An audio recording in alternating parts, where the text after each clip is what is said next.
ہم خدا کے پاکرو کے لیے اور خدا ان کے زندہ کلام اقدس کو ویلکم کرتے ہوئے خدا آپ کے ساتھ ہو۔ گزشتہ سنڈے ہم نے خدا کے پاک ترین زندہ کلام اقدس میں سے ایک خاص مضمون پر جو آقا نامدار ربنا یسوع المسیح کے دہنے مبارک، دست مبارک اور تھوک مبارک کے وسیلے سے ہم نے اس عظیم موضوع کو سنا اور سمجھا تھا، اور وہ معجزہ کیا ہے کہ خداوند یسوع مسیح اندھوں کو بینائی دیتے ہیں۔ اور آج جو ہم سب کی رہنمائی کے لیے خداوند کا پاک دین زندہ کلام اقدس ہے جو ہم نے پہلی تلاوت سنی، اور آج کا مضمون ہے یسوع مردوں کو زندہ کرتے ہیں۔ یسوع مردوں کو زندہ کرتے ہیں۔ یشعیاء نبی کا صحیفہ اس کا 59واں باب اور اس کی 9ویں آیت مبارکہ میں لکھا ہے، اس لیے انصاف ہم سے دور ہے اور صداقت ہمارے نزدیک نہیں آتی۔ ہم نور کا انتظار کرتے ہیں، پر دیکھو تاریکی ہے اور روشنی کا پار اندھیرے میں چلتے ہیں۔ ہم دیوار کو اندھے کی طرح ٹٹولتے ہیں، ہاں یوں ٹٹولتے ہیں کہ گویا ہماری آنکھیں نہیں، اور ہم دوپہر کو یوں ٹھوکر کھاتے ہیں گویا رات ہو گئی، اور ہم تندرستوں کے درمیان گویا مردہ ہیں۔ ہم تندرستوں کے درمیان گویا مردہ ہیں۔ اور یسوع مسیح ناصری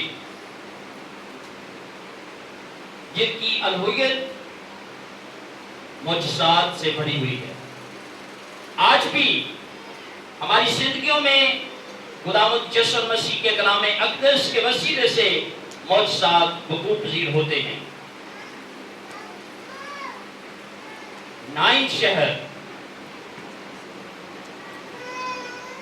نائن کا علاقہ، نائن کا گاؤں، گلیل کا ایک چھوٹا سا قصبہ جہاں پر آرامی زبان بولی جاتی تھی، یہاں کے لوگ بابلی تہذیب سے مرصع عبرانی زبان بولتے تھے۔ اور آج کے اس حوالے میں ہم دیکھتے ہیں کہ خداوند یسوع مسیح اپنے تلمیذان کے ساتھ، اپنے شاگردان کے ساتھ آقا نامدار جا رہے ہیں۔ بہت ساری موتیاں پہلے بھی ہوئی ہوں گی، بہت سارے جنازے پہلے بھی گزرے ہوں گے، لیکن آج ہم ایک بیوہ پر خداوند کا ترس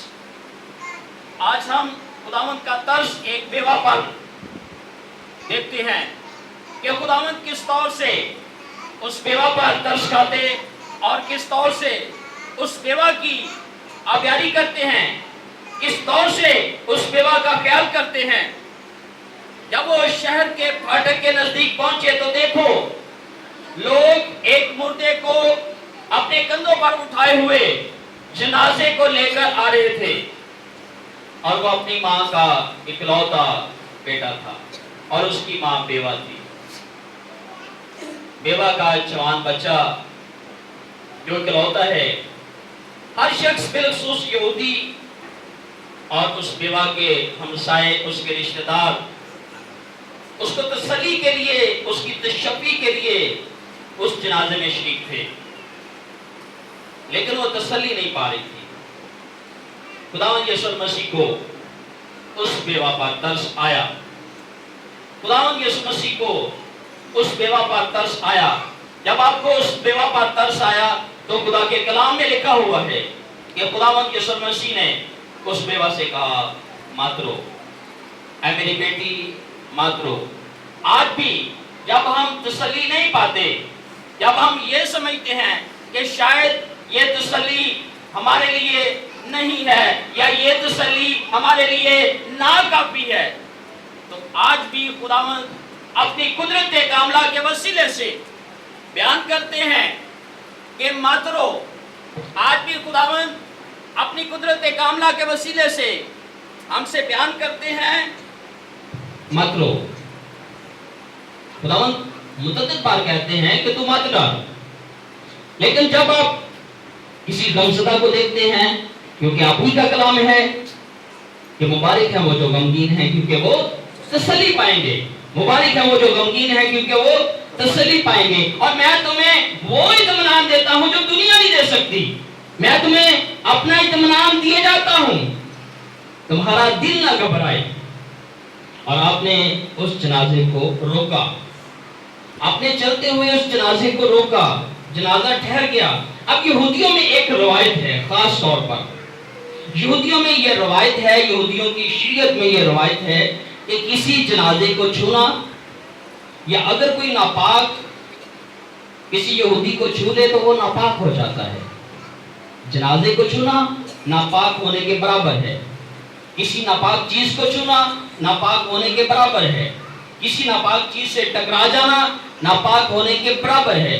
لیکن خداوند یسوع مسیح میرے اور آپ کے نجات دہندہ قدوس ہیں۔ مقدس وہ ہے جو پاک کیا گیا، اور قدوس وہ ہے جو مقدس کرتا ہے، اور میرے اور آپ کے نجات دہندہ قدوس ہیں۔ وہ کسی ناپاک چیز کو چھونے سے ناپاک نہیں ہوتے، بلکہ ناپاک چیز جب اس سے ٹکراتی ہے تو وہ پاک ہو جاتی ہے۔ ہاللیلویا۔ کوئی ناپاک چیز اس سے جب ٹکراتی ہے یا جب اس کو ٹچ کرتی ہے تو وہ پاک ہو جاتے ہیں۔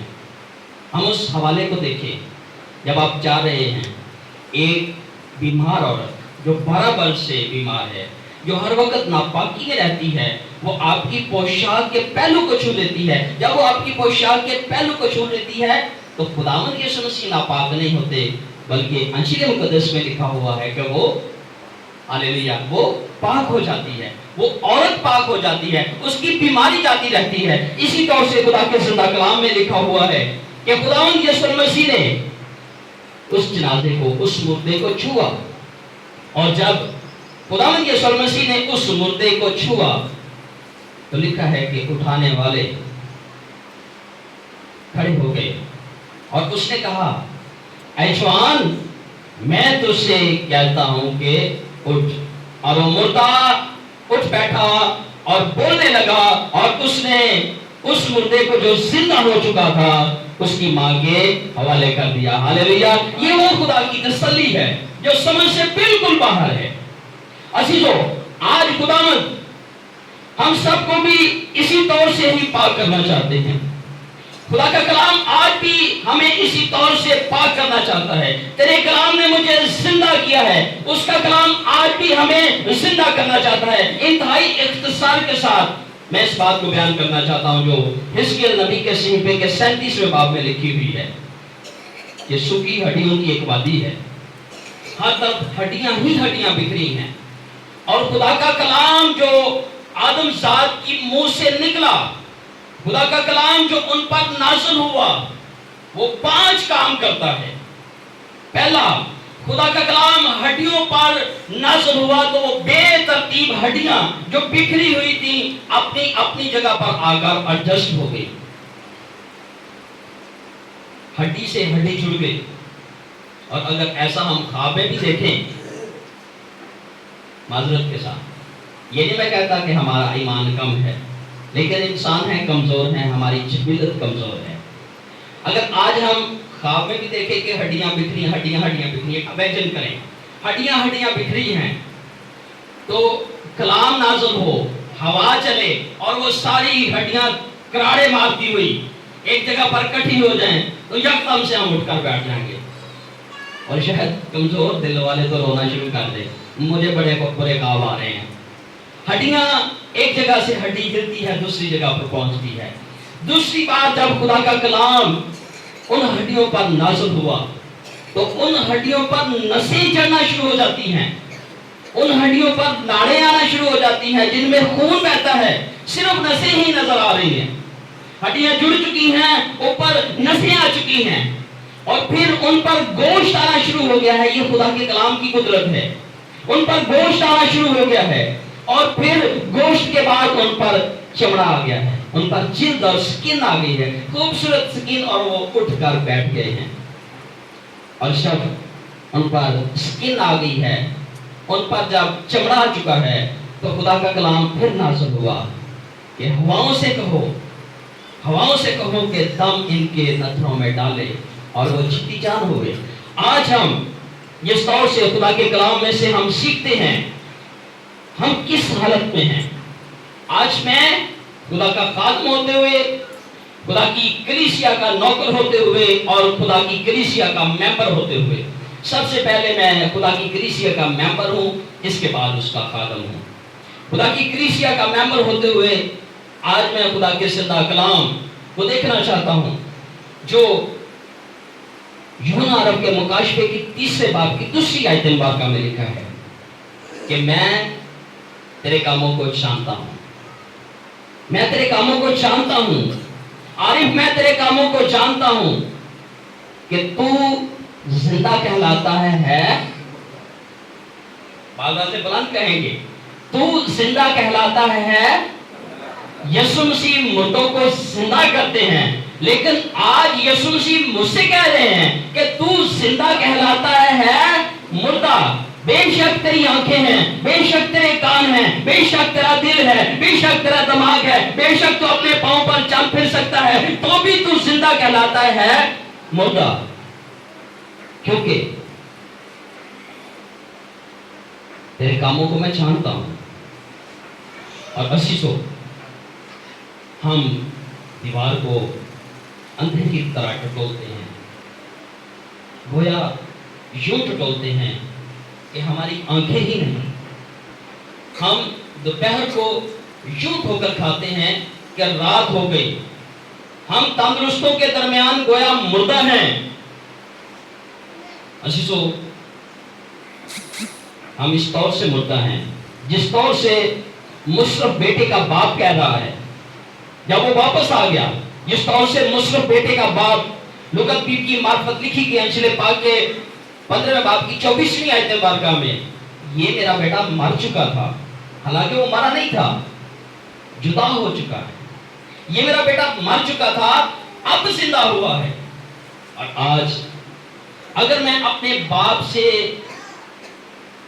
علیحدہ ہوں، اس کے گھر سے علیحدہ ہوں، آج میں اگر آسمانی باپ سے علیحدہ ہوں، اس کے گھر سے علیحدہ ہوں، تو اس مصرف بیٹے کی طرح میں مردہ ہوں۔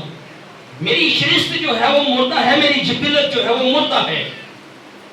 عزیزو، خدا کے کلام میں سے ہم اس بات کو یوں سیکھتے ہیں جو وائس کی کتاب مقدس میں لکھا ہوا ہے 9 باب کی 4 آیت مبارکہ سے 6 آیت مبارکہ تک، کیونکہ جو زندوں کے ساتھ ہے اس کے لیے امید ہے، جو زندوں کے ساتھ ہے، جو زندہ ہے اس کے لیے امید ہے، اس لیے کہ زندہ کتا مردہ شیر سے بہتر ہے، کیونکہ زندہ جانتے ہیں کہ وہ مریں گے۔